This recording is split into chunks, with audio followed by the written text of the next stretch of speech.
this ASMR urchin. Bringing you the finest in practical MBTI information, or at least I normally would, because today we're doing another relationship video. Oh my god, another one!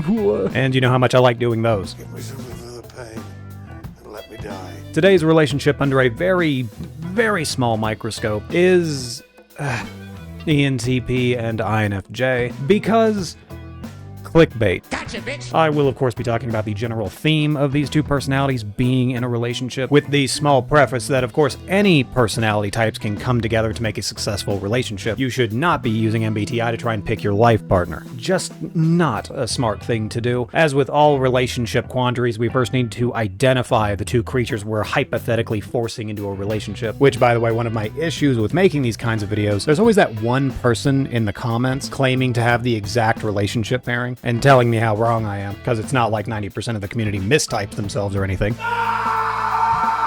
Anyhow, I would like to hope that if you're watching this video, you already know a bit about these two personalities, so we'll do a butchered, hopefully funny recap. ENTPs are lazy, helpless daydreamers that treat both life and the people in it as games. Their inborn abilities to read people and imagine spectacular worlds languishing under the immense desire to play whatever AAA action RPG has just been released, or sleep with their boss. Mrs. Robinson, you're trying to seduce me.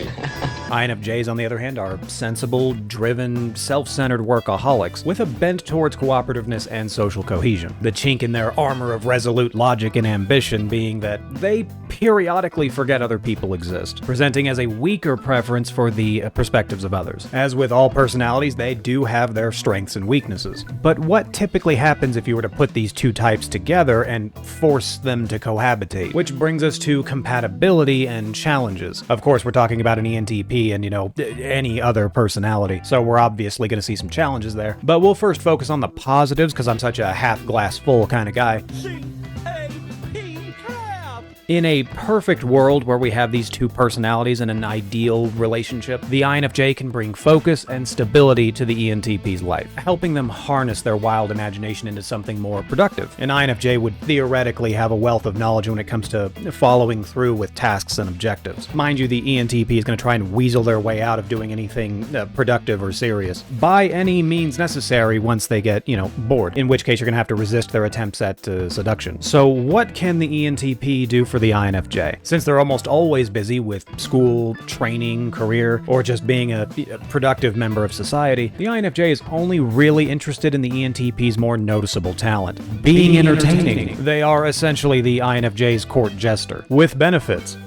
If you are particularly smitten by the INFJ, you might be inclined to do their laundry, clean the kitchen, do the shopping, and other assorted chores while they continue focusing on their career. Granted, I don't know how hard an ENTP needs to love someone for them to routinely perform these tasks and services, so the INFJ adds productivity to the relationship, the ENTP tries to add fun to the relationship. But street urchin, wouldn't the ENTP talk about wild ideas that the INFJ can implement? Yes, they could, hypothetical MBTI enthusiast that's never met an INFJ. The ENTP could vomit a plethora of potential ideas for the INFJ to consider and then follow. And in a relationship, the ENTP often will. But the one thing to remember that everyone seems to forget is that INFJs have introverted intuition in the lead position. And with as much politeness and tact as possible, they will tell the ENTP, "Lol, no, I've already got the idea. Don't you worry your pretty little head, sweet cheeks. Your ideas are little more than genuine amusement for the INFJ. Most of the time, they believe they've got everything figured out. And this behavior only gets worse as they get older, or if they're in a highly stressful situation. Point being that if you're in a relationship with an INFJ, you're just along for the ride. Do you believe in the power of a curse? Some misconceptions I've heard in regards to this particular matchup. I once heard that an ISFJ can save an ENTP's body, and an INFJ can save their soul. I have no good idea where this comes from. My best guess is INFPs who mistype as INFJs talk about saving an ENTP from their amoral lifestyle. If anything, the INFJ might save them from being the stereotypical alley cat moving from home to home looking for food and a roof. In that same vein, I read that sometimes INFJs can be too emotional for the ENTP. Obviously, INFJs have emotions like, 98% of the people in the world, but they're not overly emotional and display their emotions as is more appropriate for an extroverted feeling preferenced person. Once again, I believe this comes from INFPs pretending to be INFJs. If this couple has disagreements, it'll be over the logic in regards to a proper course of action, not whether the decision is morally justified. Access denied.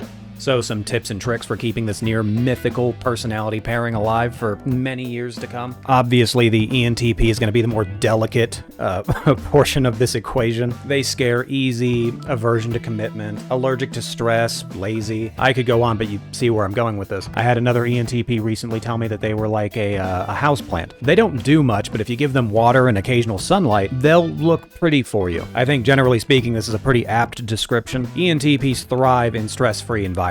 They often don't concern themselves with paying bills, taking out the trash, bringing their plates to the kitchen. As soon as stress is introduced to their life, much like a potted plant, they will begin to wilt. But unlike most plants, the ENTP has legs and will walk away. This doesn't mean that stress relief is entirely on the INFJ's shoulders. ENTPs have had years of practice coping with stress and have many tricks to handle it themselves. Alcohol, of course, being one of them. But many ENTPs these days take to playing video games as part of this routine stress relief. So if you would like to be a part of that stress relief, which you should, it would be good to either learn to like video games or step your drinking game up. But for the most part, ENTPs are self-soothing. Just try not to add more stress to their life. Otherwise, they may decide to go out for milk and not come back. On the INFJ side of things, they are very, very prone to taking on more responsibility than they can handle. They do believe that they have a plan to handle virtually any situation. And in case you're wondering, they don't always work. If you're an ENTP and you wish to be a supportive partner, you're gonna have to shoulder some of that stress. It's usually in the realm of common household duties. I know how that sounds. You're probably deleting that number from your contacts as we speak. But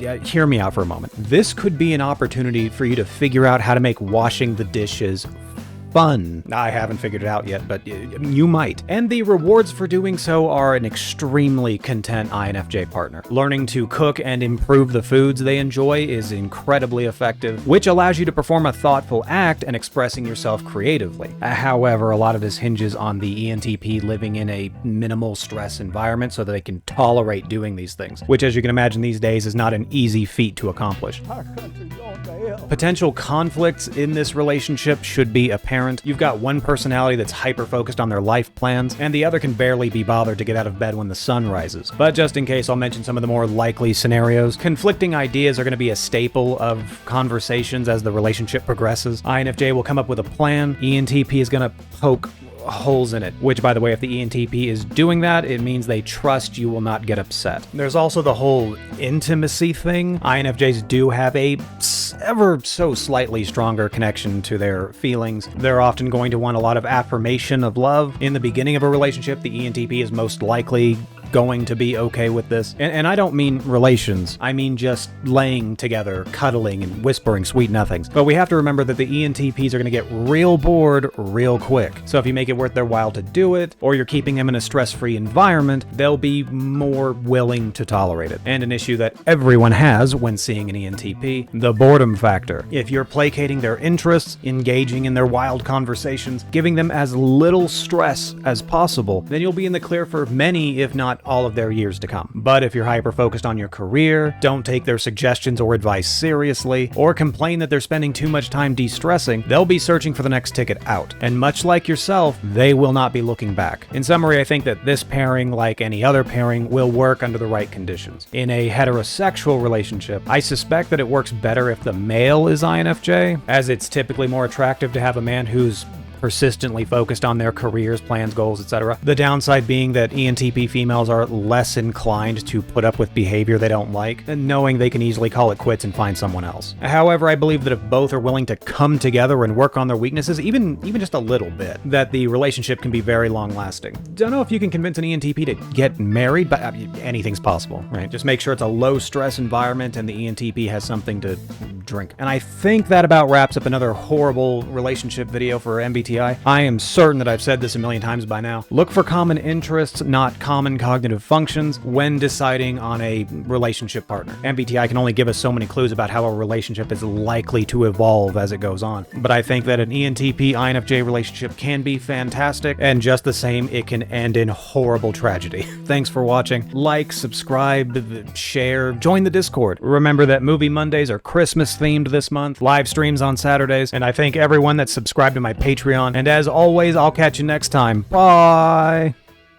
Now that's a smart match, miss. If it's not too bold to say. That is too bold.